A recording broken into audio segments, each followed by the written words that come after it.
Tennyson here from Imperial, who's going to tell us something about geometries with G2 metrics. All right, thanks. Yeah, thanks for the opportunity to come and speak here. Today I'm going to be talking about a paper that we recently published with my supervisor, Dan Waldrum, and collaborators, Anthony and Charles Dickman Constable.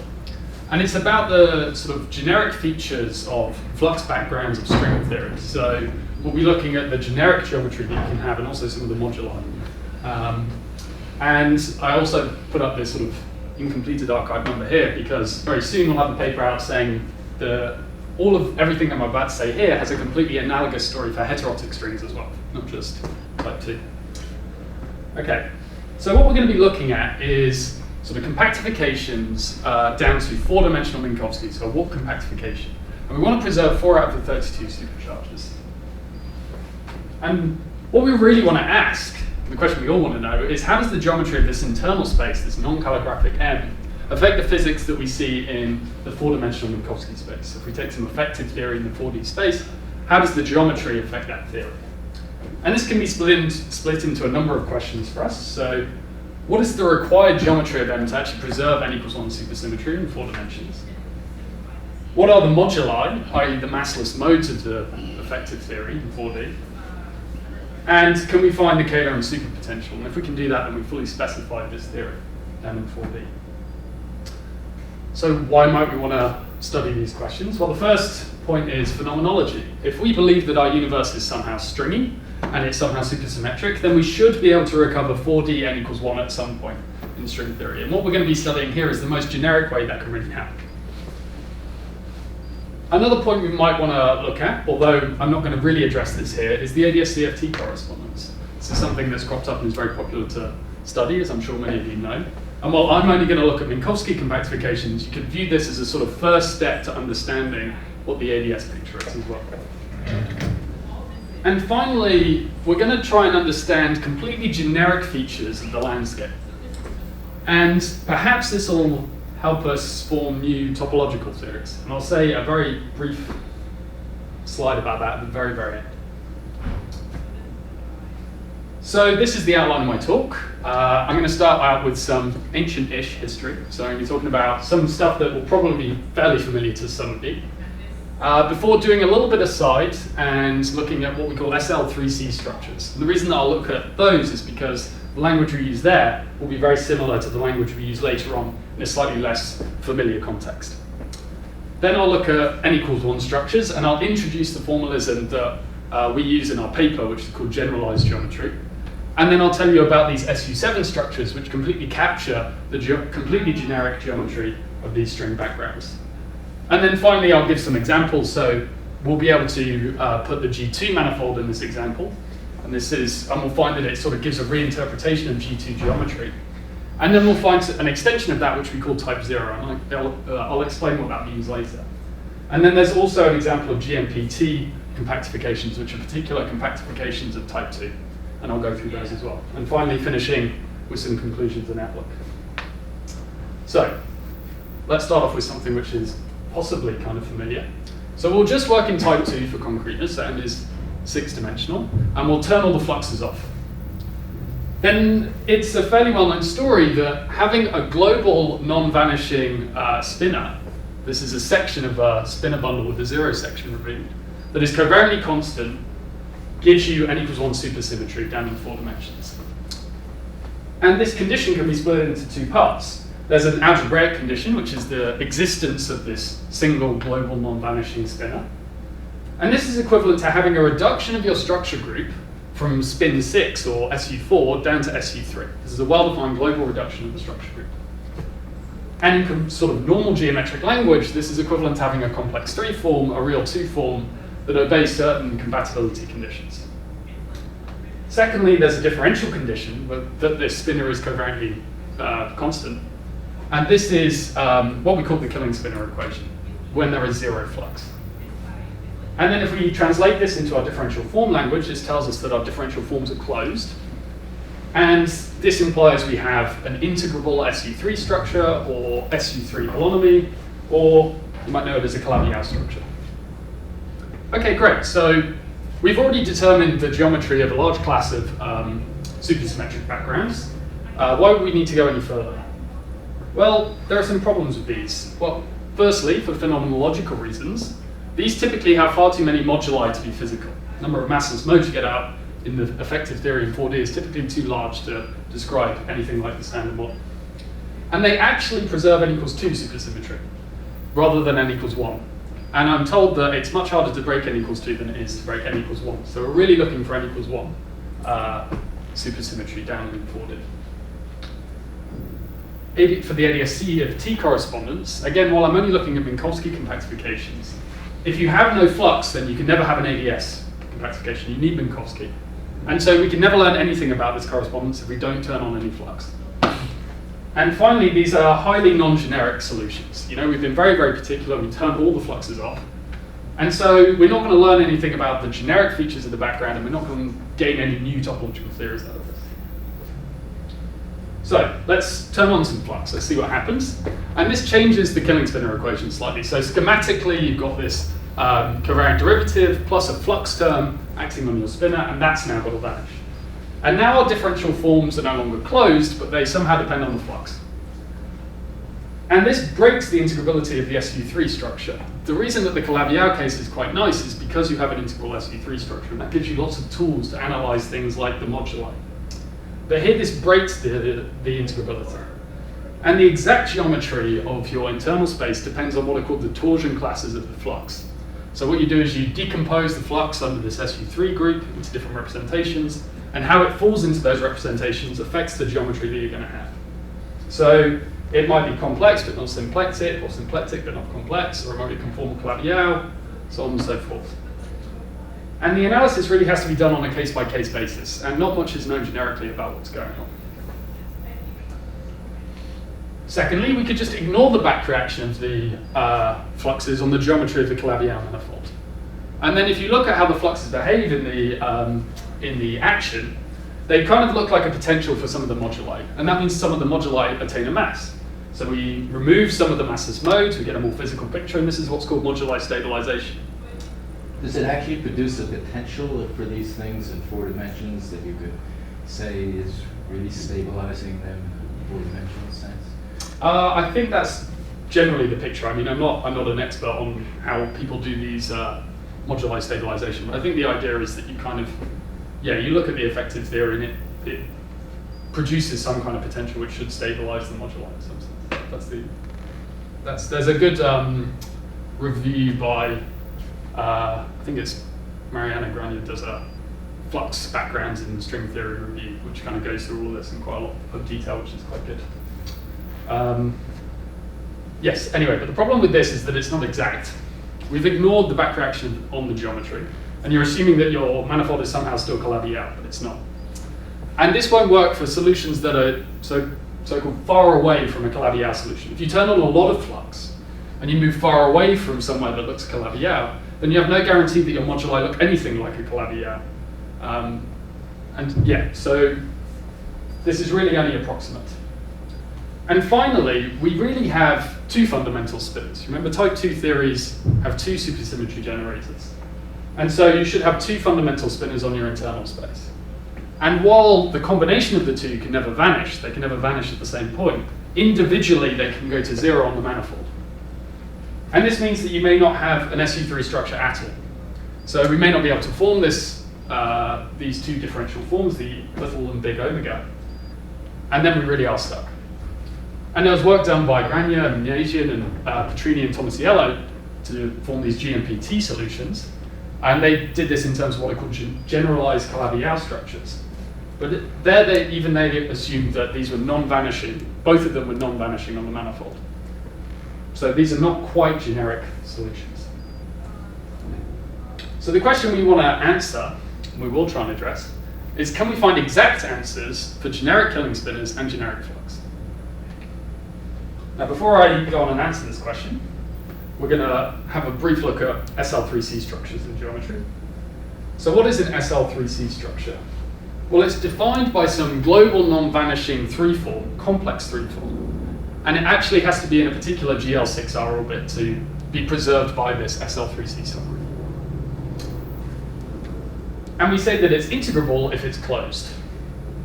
And for us, this will mean that there exists a torsion-free compatible connection. So there's some connection which annihilates omega and is torsion-free. Now from this, we can define a slightly weaker structure called a GL3C structure. So these are your usual complex structures. And these are defined by some particular subbundle of the complexified tangent bundle that obey a certain set of conditions. Or there's some J which squares to minus the identity. This is the usual picture. And while we can exactly define T1 naught from this omega, we can't exactly define omega from T1 naught. It is strictly a weaker object, but it defines a line bundle of which omega is a section. So it defines omega up to some complex scaling. And then there's an integrability condition, which I'll write in a slightly weird way, in that it's got to be involutive with respect to the Lie derivative. So normally you see the Lie bracket here, but these are obviously equivalent. So this T1 naught has to be involutive with respect to the Lie derivative. And again, this is equivalent to the existence of some torsion-free compatible connection. And if we have an integrable GL3C structure, then our omega may not necessarily be closed, but it obeys this condition. There's some 0-1 form for which d omega is a bar wedge omega.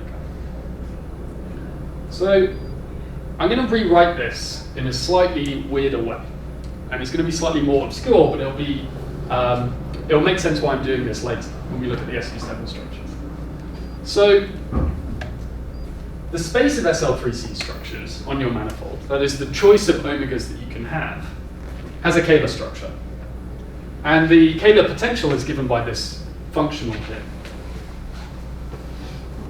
And this is actually preserved by the action of diffeomorphisms on M. So what this means is that we have a moment map for diffeomorphisms, which is just a map from the space of SL3C structures into the dual space of the Lie algebra associated to diffeomorphisms, which are just given by one forms. And it's given by this. I'm not going to derive this. You can just take my word that this is the moment map for diffeomorphisms on the space of SL3C structures. Now, suppose that we have an SL3C structure which defines an integrable GL3C structure. We haven't necessarily got an integrable omega, it may not necessarily be closed, but the GL3C structure is involutive. Then what does this mean for the moment map? We're using Cartan's formula. We can write the Lie derivative like this, and then using integration by parts and the fact that d omega is a bar wedge omega, we get this final condition, that actually the moment map is the interior product of V into a bar minus a, integrated with respect to omega wedge omega bar. And we'll see that if the moment map vanishes for all V, all vector fields V, then this is only true if A is 0. And this implies that d omega was closed all along. And if d omega is closed, then our SL3C structure is in fact integrable. And so we've rewritten the integrability conditions not in terms of an exterior derivative, but in terms of involutivity of some subbundle of the complexified tangent bundle, and a vanishing moment map. So that's a little bit obscure and certainly way less nice than omega being closed. I'm not claiming that it's somehow nicer, but it'll be very reminiscent of what I'll talk about later. And this also means we can talk about the moduli space of integrable SL3C structures in terms of a symplectic quotient. You'll notice that we can write it as all the omegas for which T1 naught is involutive and the moment map vanishes up to the action of diffeomorphisms. We don't want to treat two SL3C structures that are diffeomorphically equivalent as different. But this is just a symplectic quotient. A moment map vanishing up to the group action is a symplectic quotient. And I've just introduced this notation here. This hat just means the space of involutive SL3C structures. Okay. Is there any questions about what I was talking about just there? Okay. So now we'll move on to understanding the generic structure of n equals 1 backgrounds. And to do this, we need to introduce this new formalism called generalized geometry. So what is generalized geometry? It's really a formalism which unifies the symmetries of supergravity. And for supergravity compactified down to 4 dimensions, we have some global E7 symmetry. There's a symmetry of the equations of motion, called the trombone symmetry, where you just rescale all the fields. And we have a set of gauge symmetries, which we call generalized diffeomorphisms. And really, they're just the set of diffeomorphisms and gauge potential gauge transformations. So that's closed 3 forms and 6 forms for M theory, and closed 2 forms, closed 4 forms, and closed 6 forms for type 2b. And what we want to do is we want to somehow package these all together, unify them into one formalism. So what we do is we define a new vector bundle over M, which has a structure group E7 7 cross R plus, such that E transforms in the fundamental of that group, and that there is some derivative operator, which is kind of like a generalized Lie derivative, that actually generates your gauge transformation. So much like the Lie derivative generates diffeomorphisms, these guys will generate the generalized diffeomorphisms. And these spaces have actually been studied and classified. There's a classification by this guy Baraglia, and the mathematicians call these spaces transitive, local, locally split, closed-form Leibniz algebroids. But we in the physics community are nowhere near as sophisticated as that. We just call it generalized geometry. But it turns out that the thing that's useful for us is that these vector spaces, these vector bundles, are essentially just the tangent bundle plus the gauge degrees of freedom of all your form fields. So for the M theory, we see we have vector fields plus the 2-form gauge symmetry, the 5-form gauge symmetry, and this weird weighted 1-form thing at the end, which won't really play that much of a role for us, but it's related to the symmetries of the dual graviton. But for us, it's not really going to play much of a role. And similarly, for type 2b, we have the 1-form gauge symmetries, the 3-form gauge symmetries, and the 5-form gauge symmetries, plus the dual graviton stuff. And given any section of this vector bundle, so vector plus some forms, the Dorfman derivative just looks like the Lie derivative and the exterior derivative acting on the differential forms. And the way this would act on any tensor is via the usual Lie derivative plus some interior products or exterior products of the differential forms. Now, there's a slight subtlety. To ensure that this vector bundle E does in fact have an E7 7 cross R plus structure group and not just GL56. Remember, this is a 56-dimensional vector bundle. You need some invariant tensors. And it turns out the 2 things you need are a symplectic invariant and a quartic invariant. And the symplectic invariant will be important for us later. So this is the one that I want to draw attention to. And it just takes 2 copies of E and gives you a top form. And the reason it gives you a top form and not something in R is just because of the particular R plus weight we chose for E.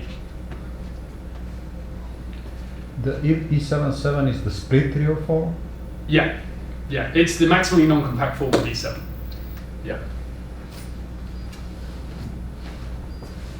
There's a sort of slight subtlety here that I won't dwell on, but really this definition here is only defined locally, and then you have to worry about how you patch these things together. And the way you patch these things together is by introducing some gauge potentials, essentially. And how those gauge potentials patch gives you the structure of a germ. So this kind of encodes all of the topology of both your manifold and the gauge potentials in your theory. But I won't really go into too much detail on that here. So the main idea of what we do in generalized geometry is to now build our supergravity theories, not out of objects defined on just the tangent bundle, but on objects defined on E, this enlarged tangent bundle. And obvious things you can do, you can define generalized tensors. So these are sections of E and E star and things like that. A very particularly useful one is what we call the adjoint bundle, which is a sub-bundle of E tensor E star, where the fibers are actually in the adjoint representation of E7 cross R plus. We can actually define generalized connections in a completely analogous way to normal connections. So these are things which map sections of E to sections of E star tensor E that obey a Leibniz-like property.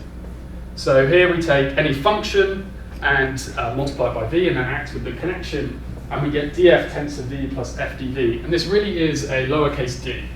This is the exterior derivative of f, which is a one form, but there's actually a well-defined embedding of one forms into the dual of e.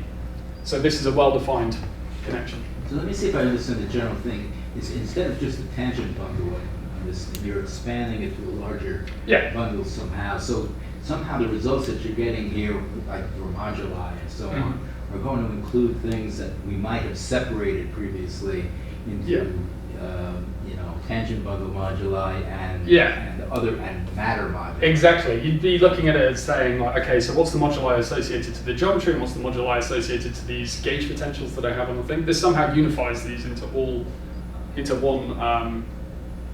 system, one equation. Can you see them split in 4 dimensions in a way that you can decide what used to be called the geometric modulus as opposed to what might be called You can in the cases that we've done. We haven't got a full, we haven't been able to analyze the moduli in complete generality.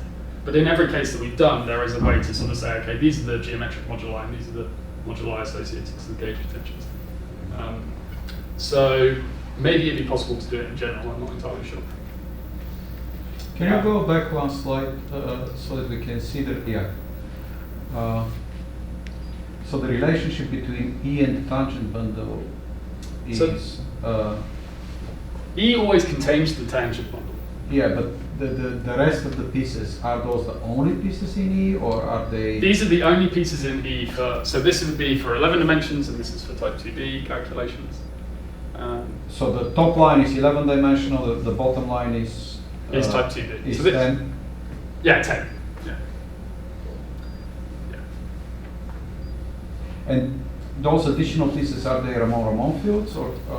Yeah, so these are the, so in this case here, these are the gauge symmetries of the B field and the Ramon field. So which are the symmetries of the Ramon? Just the additional ones, or? So yeah, it'll be the T star, these guys, and one of these guys. And the other two of these guys are related to the Never-Schwarz field. So it's all the flux fields, not just Ramon, but Never-Schwarz as well. Okay. So yeah, we've got the connection, and we can also define sort of a generalized torsion in a slightly weird way. What we do is we take the Dorfman derivative, that was that generalized Lie derivative, and everywhere we had a usual differential, we just replace it with the connection. That's what this LVD means. And then you take away the original Dorfman derivative, and what you'll be left with is something acting on the tensor in the adjoint representation. And that's what we define to be the generalized torsion. And if you do this in normal geometry, you can do the Lie derivative and a conventional connection, and you'll see this will actually give you the conventional sense of torsion. So this is a natural generalization of what we mean by torsion in this case. So let's just do some comparisons, because I've introduced a lot of new things. But this will hopefully make it clear that really all we're doing is we're taking T and sticking E in where it said T, and then continuing as normal. So before we had a structure group that was GLDR, either 6 or 7 dimensional, depending on whether we're working in 11 dimensional or type 2 theories. And this gets enlarged to E77 cross R+. That's now the new structure group of our generalized tangent bundle, as we call it. Could you say again, why E77? Where does this? So this comes from, if you do a dimensional reduction down to 4 dimensions, then the theory always has a global E77 symmetry on the internal space. This was shown by DeWitt and Nicolai. They kind of rewrote the 11-dimensional supergravity equation action in this split, and they introduced a load of new fields, and then you have to introduce this SU8 gauge symmetry to remove the additional degrees of freedom. But it's there. And also another thing you might say is that the scalars in your 4D theory form an element of a coset, which is E77 cross R plus moduli. They're quotiented by SU8. So this shows you that sort of E77 is the main group you want to look at, because for completely generic solutions, it will be some coset E77 cross R plus. Yeah. So we also have a tangent bundle in conventional geometry, which transforms in the fundamental of your structure group. And now we have the generalized tangent bundle, which transforms in the fundamental. We have an adjoint bundle, which transforms in the adjoint of your structure group. So for GLD, it's just T tensor T star.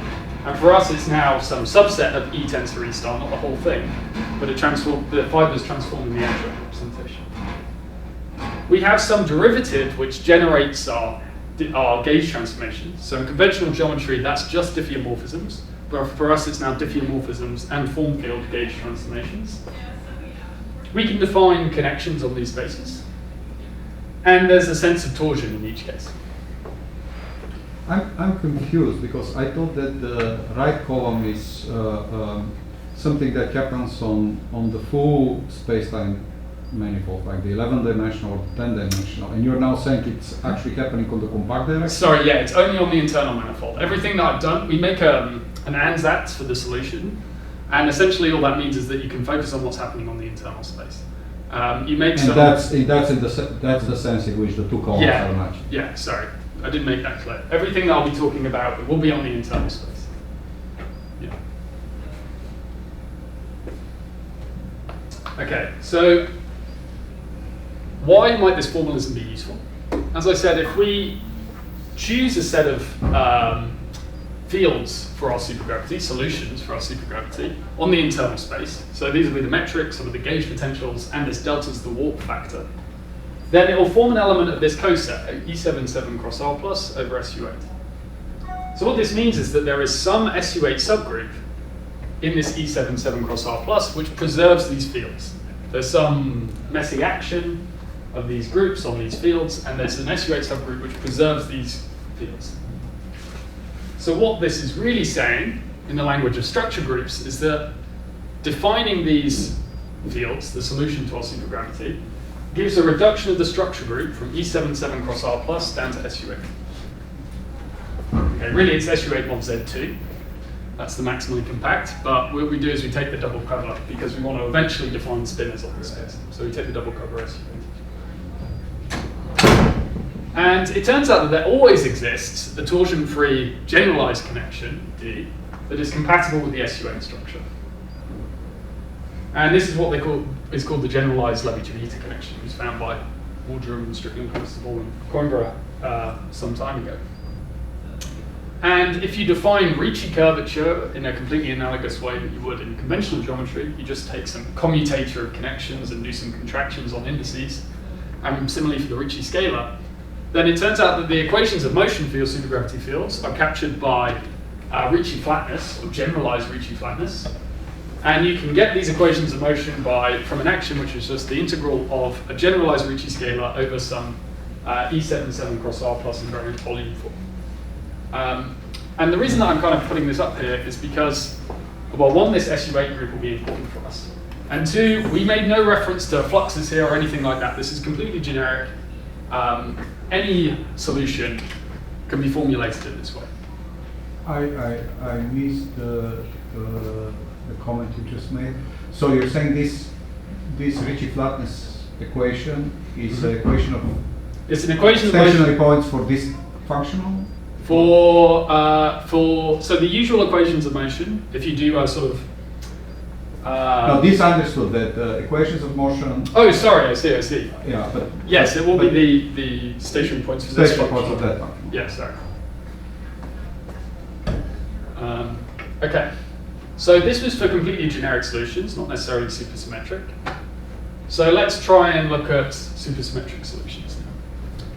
So as I said, we actually have two fundamental spinors on this internal space, and they combine to form a complex 8-dimensional object. And this complex 8-dimensional object has to satisfy a Killing-Spinor equation. And it turns out that this complex 8-dimensional object actually transforms in the fundamental of the SU8 group we defined a second ago, that preserved the supergravity fields. And so having n equals 1 supersymmetry is equivalent to a further reduction of the structure group down to SU7, not just SU8. In this equation, are you now specifying that F is living in those additional pieces in your bundle? Or? Well, the gauge, no.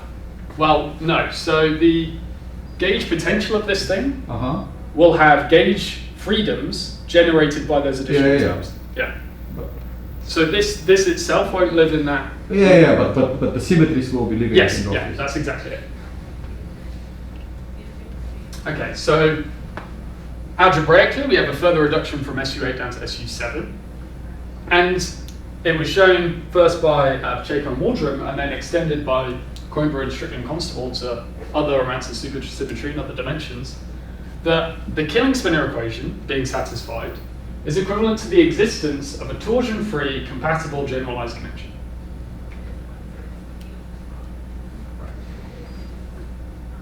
And if we have this, then we say that the SU7 structure is integrable. And again, I want to point out that this is completely generic. We haven't had to make any assumptions about what our spinors are doing. We haven't had to make any assumptions about what our fluxes are. You'll always have an SU7 structure that is torsion-free. And this will capture the geometry of the supersymmetric backgrounds. Okay, is there any questions on this? The other cases that were studied before would be a further reduction to like SU3 and SU2. Yeah, exactly. Yeah. Okay. So now let's try and figure out what the geometry is associated with these SU7 structures. And this will remain in the language of generalized geometry. But we want to define it in terms of these sort of generalized tensors rather in terms of spinor fields. So, what's an SU7 structure? It's defined by some global non-vanishing section, some pretty nasty bundle, which transforms in the 912 of E77 and weight 3 under R+. So it's not very nice, but in particular, it's some subbundle of the third exterior product of E, complex E. And again, it has to be in some particular orbit of our structure group to define a reduction down to SU7 and not some other group. So this is pretty nasty and not nice to work with. But from this, we can define a weaker structure. We can define a U7 cross R+ structure, which is defined by some subbundle of now the complexified generalized tangent bundle, obeying a certain set of properties. So first of all, it's got to be 7-dimensional. It's got to be of real index 0. So if we take the complex conjugate and look at the intersection, it's just the 0 section. There's a particular projection down onto the adjoint bundle of E tensor E, and if we just restrict that to L3 tensor L3, that has to vanish. And finally, there is some definite Hermitian form defined by the symplectic invariant on this space. And these are the conditions required for this space to define it, to be preserved by U7 cross R+. And again, this will mean that there exists some J in the adjoint, which gives you a decomposition of E into eigenbundles. And these subscripts just mean the charge under this J. So it'll be charge 3i, I, and minus 3i. Again, this defines a line bundle of which psi is a section. So while psi uniquely defines L3, L3 doesn't uniquely define psi. It just defines some line bundle of which psi is a section. So it defines psi up to some C star action. And we can define integrability of this structure to just be involutivity with respect to now the Dorfman derivative as opposed to the Lie derivative. So if we remember back to the SL3C structures, this is playing the role of SL3C, and this is now playing the role of GL3C. You see the language is quite similar between the two. So we should really have in mind, when working with these things, you should really have in mind complex structures as a kind of guiding principle of what's going on. So we've defined integrability for the U7 cross R+ structure. How do you define integrability for SU7?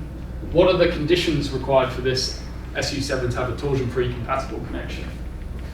Well, again, this SU7 space, the space of SU7 structures has a Kähler structure. And what have I written down here? Well, remember that the symplectic invariant takes 2 copies of E and gives you a top form. And psi was actually an element of the third exterior power of E. So here we have 6 copies of E. That should give me 3 powers of the top form, and that's why we need to take a cubed root to get something that you can integrate over the manifold. I'm sorry, is this dimension dependent? Is this happening only in M theory or also? No, it happens in both. It happens in both. Yeah. So the only thing that really changes between M theory and 10 dimensions is the form of the pieces. Yeah. But everything else works the same. Yeah. Sorry, did you tell us the killing spinner equation in the generalized geometry language or only in the... Well,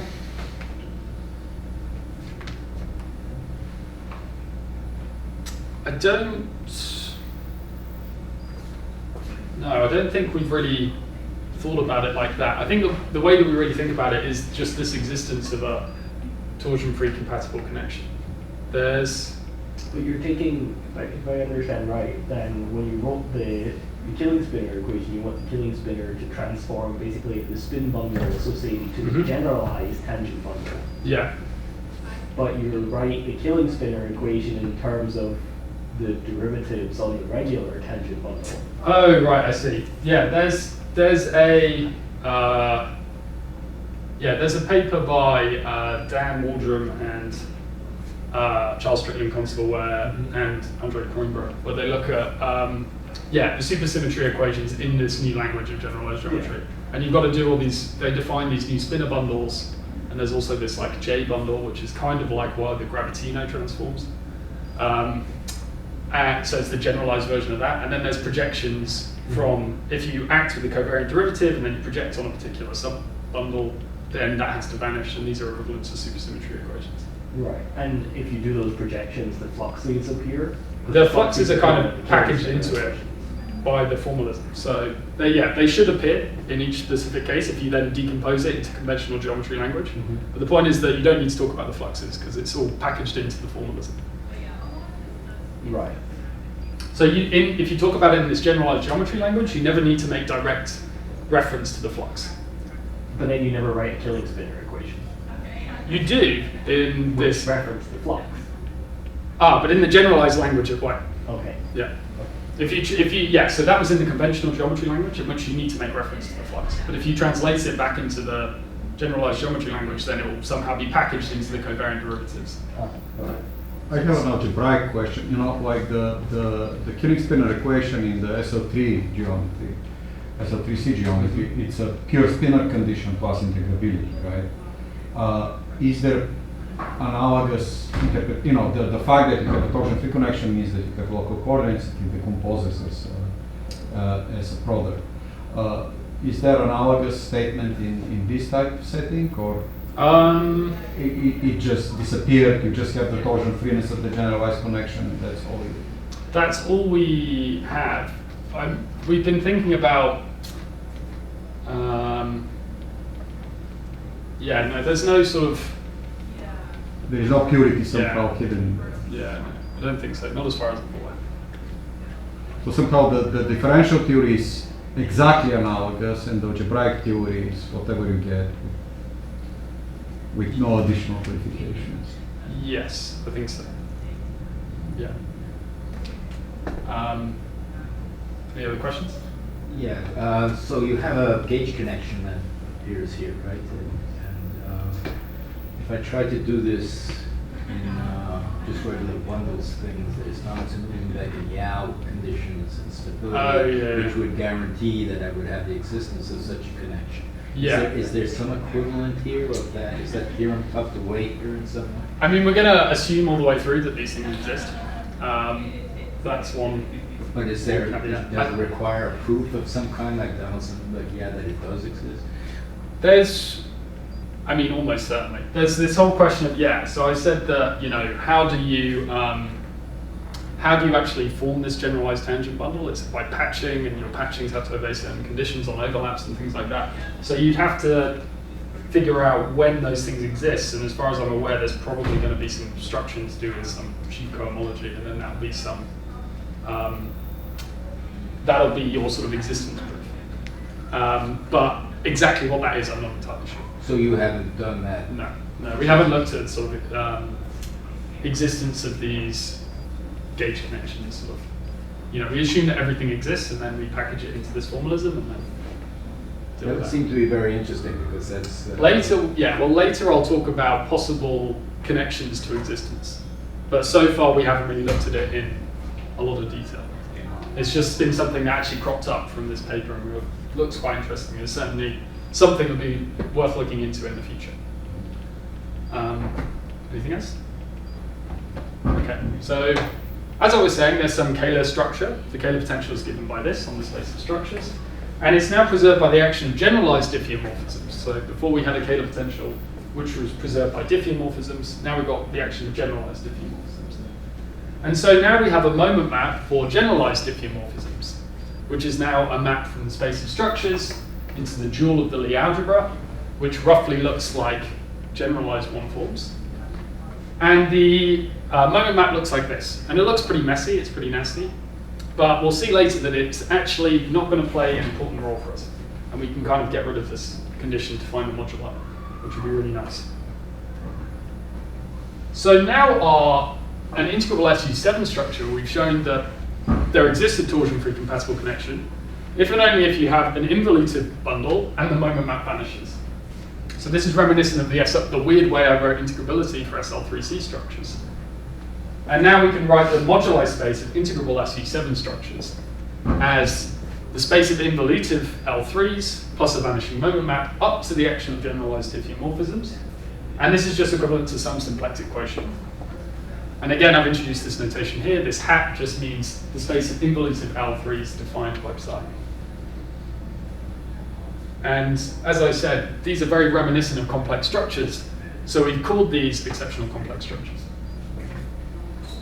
Is the exceptional there related to exceptional groups in any way? Yep, exactly. So, just very briefly, I'll say how we can find the superpotential from this. So the superpotential actually appears as the singlet part of the torsion for the SU7 structure. So a general SU7 structure will be torsion full. If you decompose that torsion under the SU7 group, there's a singlet in there. And the superpotential appears as that singlet. And it was shown by Pacheco and Waldron that the superpotential appears as this weird equation. So you take any SU8 connection and do a projection onto the adjoint bundle of D cross psi and act on psi, and this will be proportional to psi in some way. And that sorry, I'll get onto that in a second. Now, since D psi roughly looks like the torsion acting on psi, the only term which contributes to this, you can check, is the singlet. You can go away and have a look at the representations that appear, and the only thing that can contribute is the singlet. And we can write this more explicitly. We can kind of take this W by contracting with psi bar through S, and then just dividing and then integrating over the manifold. And this should be your superpotential of the 4D effective theory. And while this doesn't look holomorphic in psi, it actually turns out that all the anti-holomorphic dependence drops out. The way you can see this is you can do some anti-holomorphic variation, and you can just check that it's 0. It's much more manifestly holomorphic up here. Here we've kind of obscured it. So it's a non-manifestly holomorphic form of the superpotential. Okay. And that's reduced to the non-superpotentials, yeah. Like we could help out with them. Yep, in the cases of like G2 and things like that, then we've shown that it does reproduce the known superpotentials, and for G and DT. Okay, so now let's have a quick look at the moduli. And as I said, the moduli space is given by the symplectic quotient of the space of structures by generalized diffeomorphisms, involutive structures. But we can rewrite this as the quotient by the complexified group. And the reason we can do this is because generalized diffeomorphisms actually preserve the complex structure on this involutive space as well. And the reason this is nice is because now we don't need to solve this moment map condition at all. All we do is we solve the condition for involutivity and quotient by the complexified group. And that really nasty moment map condition is completely disappeared. And this really simplifies the equations we need to solve. You might reasonably ask what I mean by complexified generalized diffeomorphisms. What's a complexified diffeomorphism? And I'll kind of tell you what I mean by those in a moment. But we have a sort of well-defined meaning of what we mean by that in the paper. One other point that needs to be said, the physical moduli space, i.e. the space of massless modes that you have in the effective theory in 4D, is actually the space of SU7 structures that define different SU8 structures. Remember, the SU8 structure is the physical fields. It's the metric, it's the gauge potentials, and it's the warp factor. And so you want to figure out which SU7 structures define different SU8 structures. If I deform it, I actually end up with the same physical fields. This is a non-physical modulus. And there's a very obvious thing you can do. You can just rescale this psi by some non-vanishing complex number. That will just define the same SU8 structure. But if we're talking about genuine n equals 1 solutions and not things that are secretly n equals 2, then this is the only thing you can do. So the physical moduli space, i.e. the space of massless modes in your effective theory, is the moduli space of SU7 structures, quotiented by the C star. So you have to do a slightly further quotient. And the nice thing about this is that at least locally, this is equivalent to just finding all of your subbundles that are involutive up to the action of complexified generalized diffeomorphisms. And this, again, is very reminiscent of finding the moduli of complex structures in normal geometry, some kind of Kodaira-Spencer theory. So how do we do this infinitesimally? We take a point in our moduli space, some L3 which we know is involutive, and we just deform it by some A in the adjoint. But it actually has to be something in the adjoint that doesn't just map us back into L3. We want to genuinely deform it. So it's up to this parabolic subalgebra which preserves L3. And then we ask, what are the conditions for this to still be involutive? And if you go away and you do this calculation, you'll see that there is just some differential condition, which I won't put down in full generality, for which this A has to be closed under. And then we consider the trivial deformations, and that's something which is an infinitesimal form of a generalized diffeomorphism. Remember, the Dorfman derivative actually generated these. So we want to say that this A is equivalent to 1 plus LV on L3, where V is now some complexified generalized vector. That's what I mean by a complexified generalized diffeomorphism. And again, if you go away and unpackage what this means, there's some other differential condition for which A has to be in the image of for it to be trivial. And so we have a 3-term complex going from generalized vectors into the adjoint bundle and then into the space of torsions. So remember, the torsion has to vanish for this to be integral. And the cohomology of this complex counts the moduli. So again, we haven't been able to do this in complete generality, but we'll see in a second that we can do it for the cases that I pointed out earlier. So, any questions on that? Can I just ask one question that might be even earlier than that? But, so, if I understood correctly, the structure group of the generalized tangent bundle with E77 cross R plus. Mm-hmm. And if you want to preserve supersymmetry, the structure group reduces to SU7. Mm-hmm. So where does the SU8 in the middle come from? The SU8 comes from the physical fields, the line metric, the gauge potential, and the dilaton. So remember, if you were to do this in conventional geometry, to define a spinner, you actually have to put in a metric beforehand, right? To define the spinner bundle. Yeah. It's the same point here. You have to put in these physical fields to define your generalized spinner bundle. And then you have to then define, then you can do the further reduction down to SU7. So when is there an honest E77 cross R plus structure, not just the SU8 subgroup? Right at the start, before you define any of these fields. This, so just by defining the vector bundle. So there's no fields? No fields, you just define this vector bundle with this S and this Q, and that's got an honest E77 cross R plus structure. So in what sense is the E77 cross R plus a physical symmetry in 4D if it only exists in a theory with no fields? Oh, I see. It's a symmetry of like the action, not of the manifold, if that makes sense. So the action of supergravity has an E77 cross R plus symmetry. And by doing that transformation, you'll move on to a new solution of supergravity. It's not an action on the manifold which somehow preserves the fields. That's not what I'm saying. It's a symmetry of the action, not of the solution. So some of the thing is once you pick a background, you break the E77 down to some SU8. Yeah, that's the idea. In the same way that in GR, you've got some GLD symmetry, and then when you pick a background, it breaks it down to whatever isometry group you have. Right. Okay, so let's look at the G2 and type 0 example. So G2 manifolds are solutions for when, for 11-dimensional compactifications, when all the fluxes vanish. And they're defined by what's called a stable positive 3 form on your manifold. And the Killing spinner equations are equivalent to this 3 form being both closed and co-closed. And this this Hodge star is defined by the metric induced by phi. There's a natural metric defined by phi. And what we want to do is we want to translate this into our language. So we want to find some sub-bundle of the complexify generalized tangent bundle that obeys the conditions. And we also want to find some psi which generates that. And I've sort of written the first few terms in the decomposition of that horrible bundle here. And it turns out that the thing you want is a twist of the tangent bundle. So what I mean by that is you take any vector and then you have v, the interior product of v with phi, which is a 2 form, v into phi wedge phi, which is a 5 form, and then this horrible t star tensor wedge 7 t star piece at the end. But the important piece is that every element in this vector bundle is just defined by a single vector, just the twist of the vector.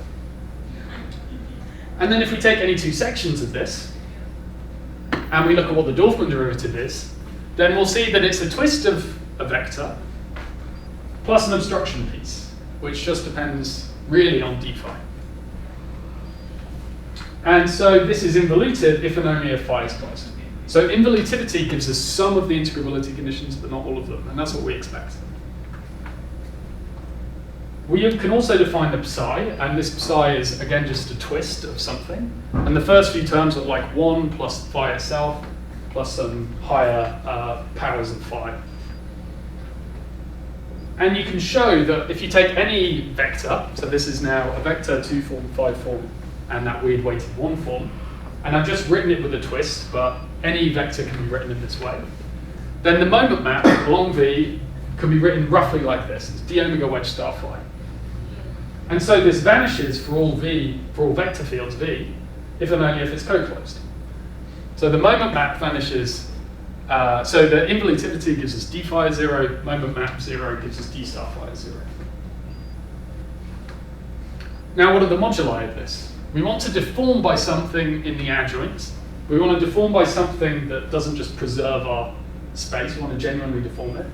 And you can show that the things which genuinely deform it are just skimmed by 3 forms and 6 forms. Everything else will just map you back into the same space. And so if we just take some A, which is a 3 form plus 6 form, alpha plus beta, then the deformed bundle looks like this. And at least a linear order in A, we can write it as some twist of the tangent bundle, a different twist, where beta is now slightly changed by lifting it into this exponential. And now if we take any two sections of this now twisted, differently twisted tangent bundle, then the Dorfman derivative looks like a similar twist, again plus an obstruction term, which really just depends on d alpha and d beta. And so this space is involutive if and only if alpha and beta are closed, in the conventional sense. What about triviality, the exactness condition? Well, now let's just take any generalized vector, and again I've written it with a twist, but I can always do that. And what are the conditions for A to be equivalent to this deformation? Well, it turns out this is the case if and only if alpha is exact and beta is exact. And so the moduli are just given by closed 3 forms and 6 forms up to exact 3 forms and 6 forms. And so the moduli are actually counted by this. And since we're on a G2 manifold, 6 forms, the 6th de Rham cohomology group is just trivial, it's just this. Now we've written this as the sort of complex de Rham group.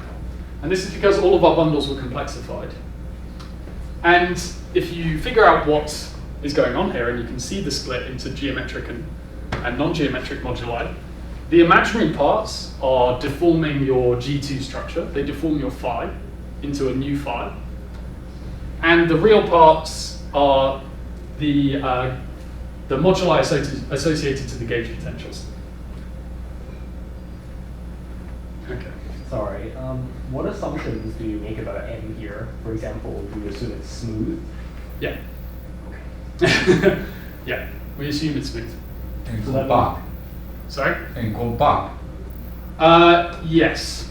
At least Well- complete, right? Because we're integrating, right? Well, we are, yeah. We're making some assumption. There's an issue here in the fact that if you do a Minkowski compactification, you can't actually really have compact internal spaces. So you should either view these as non-compact, or you should view these as having some kind of sources, but we've removed the sources. And then you need to have some boundary conditions on your fields for all of these integration by parts to make sense. That's always.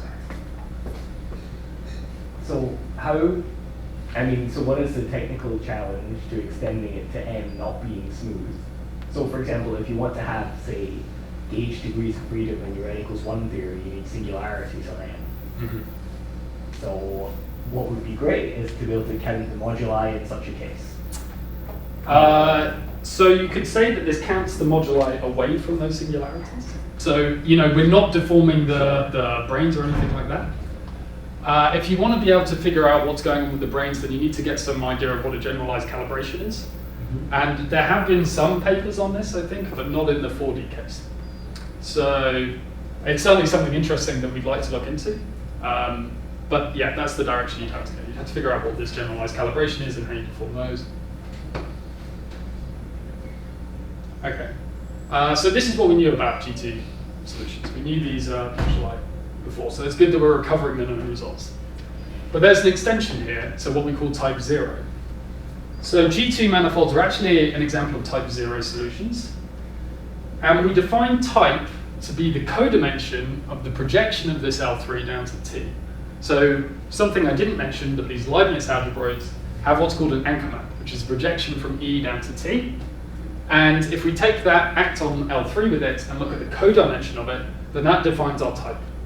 And as we saw, the G2 manifold was a twist of T, so the projection is surjective, and so the type is 0. And the most general type 0 solution is given by just some twist of the tangent bundle by a 3 form and a 6 form. This is the most general thing you can write down. And then again, so these compactifications are for when our spinners, our internal spinner, the complex 8-dimensional thing, has a non-vanishing eta transpose eta. So this is definitely transpose, not dagger. And these were studied by Lucas and Safin, and they make a claim that there exist solutions like this that are not G2. So we've given we've translated these solutions into our language. But by the exact same argument that I had before, these moduli are just counted by the 3rd and 6th around cohomology groups. So this is an exact count of the moduli of a broad class of compactifications, which are not G2. But these are like flux compactifications of H theory and some arbitrary thing. So Yeah. do you know what the flux is? Well, this is something that we're interested in looking at in the future. Yeah. So that was the G2 case. So now I'll very quickly run through GMPT, but I won't go into too much detail because it requires generalized complex geometry, and I don't have time to describe that. But essentially, these are compactifications of type 2, for which the 2 internal spinners are non-vanishing. But other than that, they're completely general. And they're defined in terms of 2 generalized complex spinners of opposite chirality. And the equations are that one of them's got to be closed, and the other one, the real part weighted by the warp factor, has to be closed, and then the other part, the imaginary parts, related to the flux in this way. And the top equation is for type 2a, the top sign is for type 2a, and the bottom sign is for type 2b. And these are pure spinners in ODD generalized geometry of opposite chirality, and the J plus or minus of the associated generalized complex structures.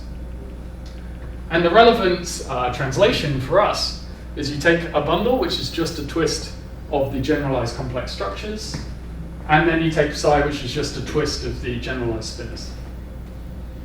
And then involutivity, well, this will give us the flux equation, and the moment map vanishing gives us that it's closed, and the other part, the weighted real part, is closed. So again, involutivity and moment map recover the equations that we know.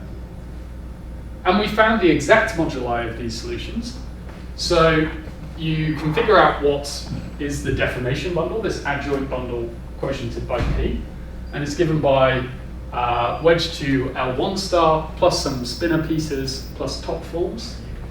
And if you deform that L3 by this, and you assume the generalized del-del bar lemma, so these del-del bars are actually generalized de Bow operators, they're not the conventional de Bow operators, then we find that the moduli are counted by these set of cohomology groups. These are generalized de Bow operators and their cohomology groups.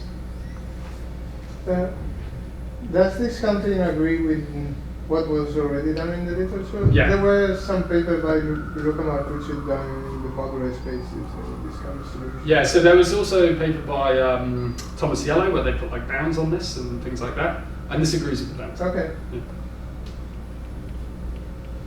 Yeah. So in particular, for the case of type 2b, where we set one of the pure spinors to just be the complex 3 form, then this becomes a direct sum of usual de Bow cohomology groups. And there are again cases where you have flux backgrounds for which one of your pure spinors is this. And we know how to calculate de Bow cohomology groups for large classes of complex manifolds. Okay, so let's do some conclusion in that. So we saw that conventional geometry sort of fails to capture all the details of generic string backgrounds. When we moved to generalized geometry, we saw that a generic background is described by an integrable SU7 structure. And these can be written in terms of some section of some pretty nasty bundle, and that the scalar and superpotential of these generic backgrounds are actually written in terms of psi. But we could define a weaker structure, which is our U7 cross R plus structure, and then integrability of the SU7 structure is just given by involutivity of L3 plus a vanishing moment. And using the equivalence between scalar and complex quotients, we're able to find the exact moduli of broad classes of flux backgrounds. So let's have a quick outlook, and I'll come back to this topology point that I was making earlier.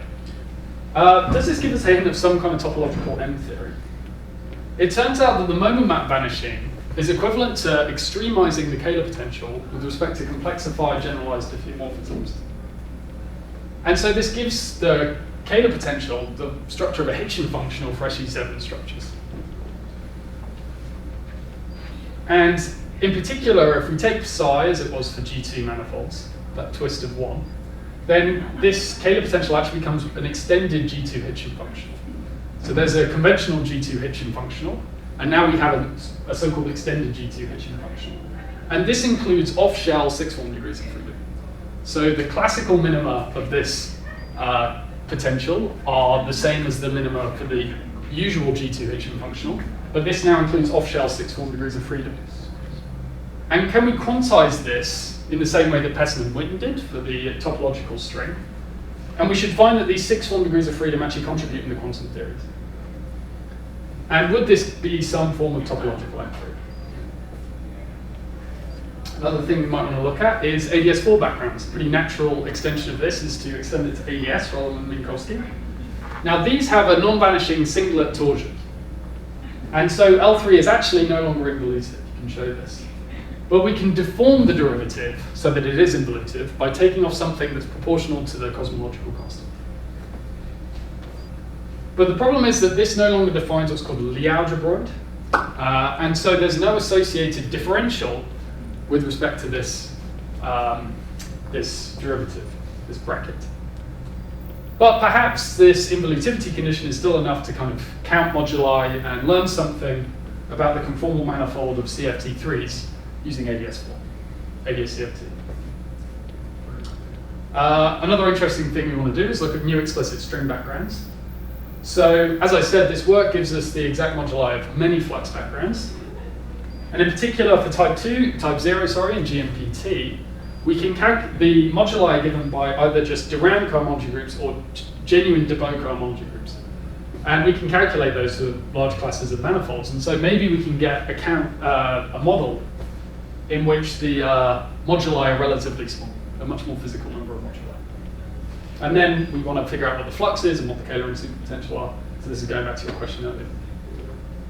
And then can we actually find what the generic moduli are? So this is the moduli. We've only been able to do it in a few cases, but can we do it around a generic point in the moduli space? And as I kind of hinted to, L3 defines what's called a Lie algebroid. And every Lie algebroid has an associated differential that squares to 0, which we've written like this.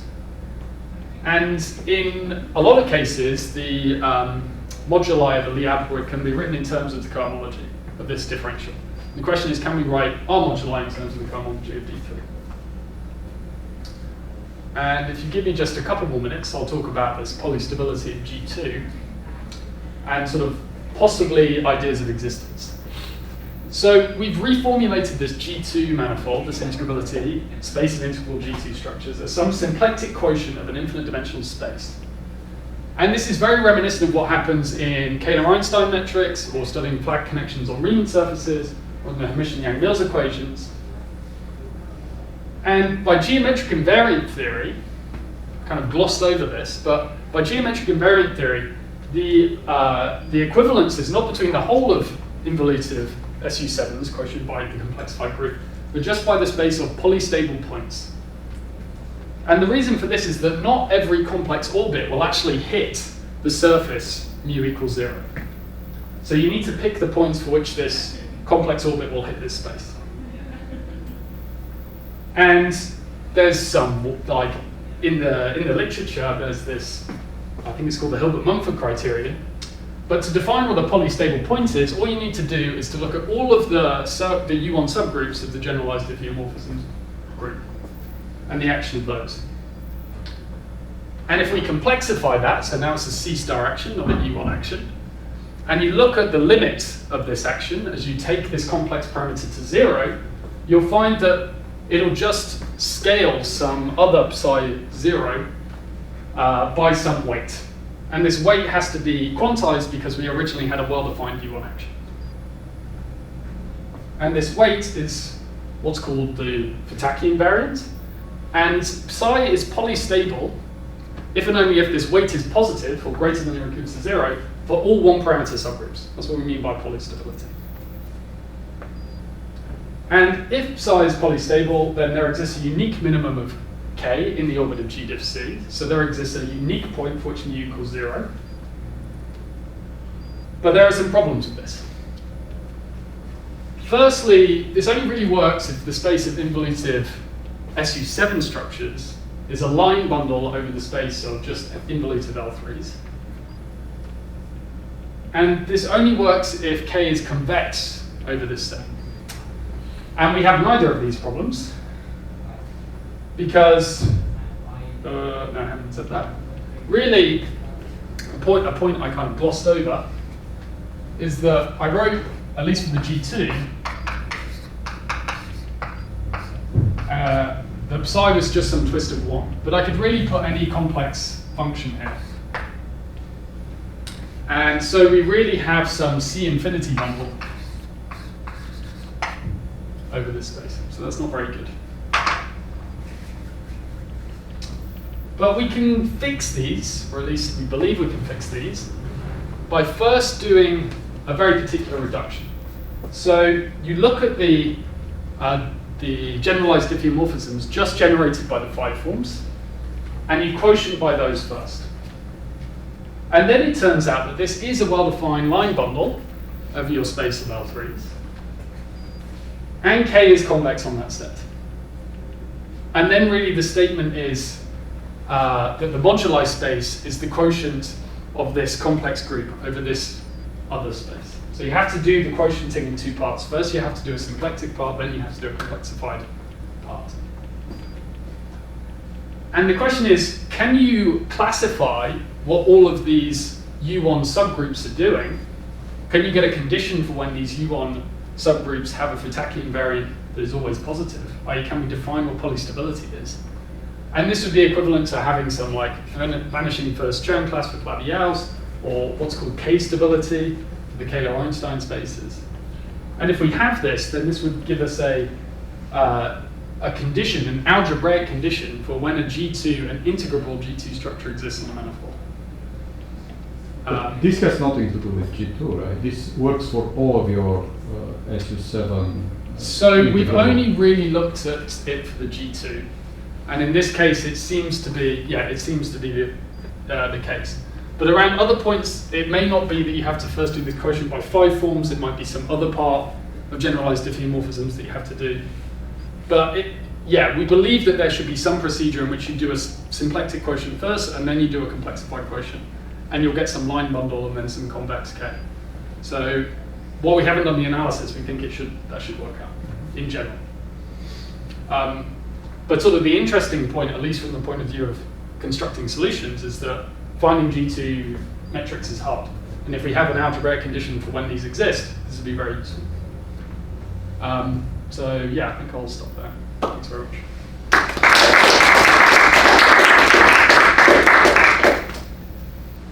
Questions?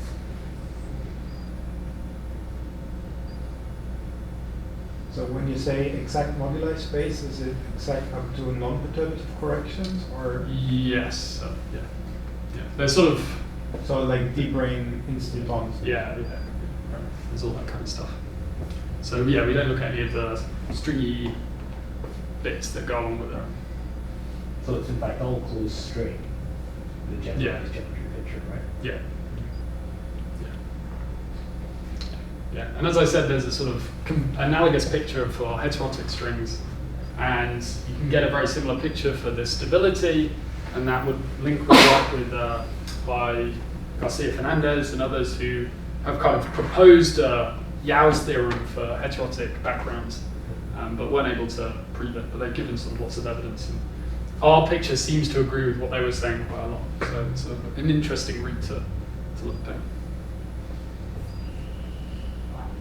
So I think you kind of almost said this at the end, but if I were to be more less demanding, I could just ask, can you reverse engineer this process, write down some kind of SU7 structure things explicitly, and use that to engineer new, say, previously unknown G2 constructions?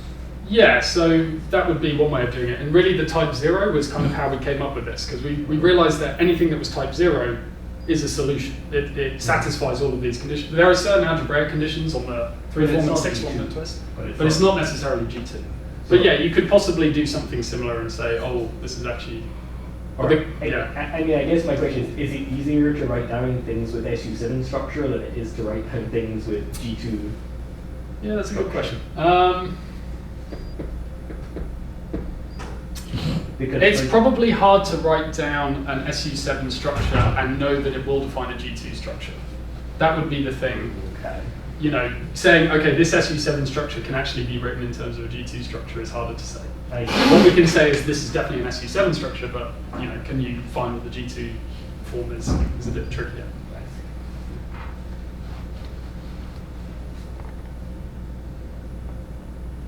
Okay. If there are no more questions, let's thank the speaker again.